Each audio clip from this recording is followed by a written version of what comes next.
Mahigit 2 linggo mula nang lumubog ang MV Tricia Kirsten 3 sa Basilan, lumutang ang posibilidad na mas marami pa ang nawawalang pasahero kaysa sa 24 missing na unang inireport ng Department of Transportation. Sa pagdinig ng Senate Committee on Public Services, inamin ng ahensya na base lang sa passenger manifest ang bilang na yan. Ang problema, ayon kay Committee Chairman Raffy Tulfo, overloaded nga ang barko, kaya wala sa manifest ang ibang pasahero. Huwag kayong gumamit ng numero kasi hindi pa kayo sigurado. Or 24 or more. Ganon. Yes, Your Honor. Diba? Noted po. Meron ba kayong mga na-recover ng mga cadaver na wala sa manifest? Yes, Your Honor. That's why ang sabi po namin kanina is meron hong inconsistency doon sa passenger manifest. 52 na ang kumpirmadong patay, habang 293 ang survivors. Base sa initial report ng DOTR, lumalabas na overloaded ang barko.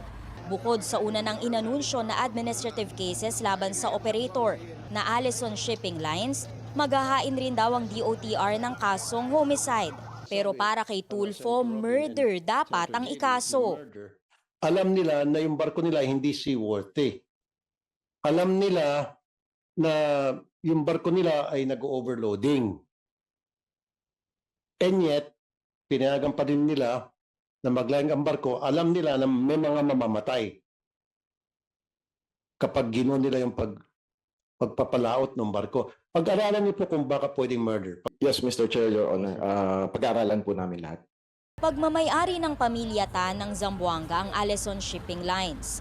Humarap sa hearing ang Vice President at kapatid ng may-ari. Anya, nagbigay sila agad ng tulong pinansyal sa mga survivor, pero pinabulaanan niya ng mga biktima.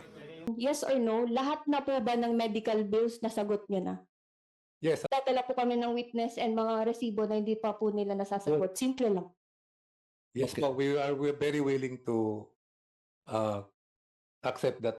Inireklamo rin ng mga biktima ang umano'y quit claim na pinapirma sa kanila ng Allison Shipping Lines o kasulatan na hindi na sila maghahabol sa kumpanya.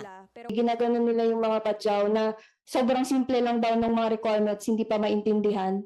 Tapos, nung dumating na po kami, nung nag-amok na po kami, sinabi na po namin na nagpakilala na po si Ama na isa siyang survivor, na siya po si Attorney Aquino sa Gili.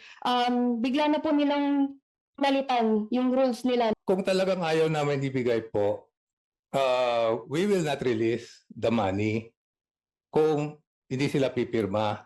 But and yet, even if nilagay naman nila do not consent, we still Kailangan po kayo release yung money whether you like it or not. Yes. Gusto rin ni Tulfo na pakasuhan ng crew members na hindi man lang daw tumulong sa mga pasahero. Kabilang sa hinahana pa rin ang kapitan ng barko. Sabi ng PNP, posibleng isa siya sa mga na-recover na labi. Dahil 32 incidents na ang kinasangkutan ng Allison Shipping Lines, isinusulong ni Tulfo at ng ilang mga survivors na hindi lang suspendehin pero i-revoke na rin ang prangkisa nito.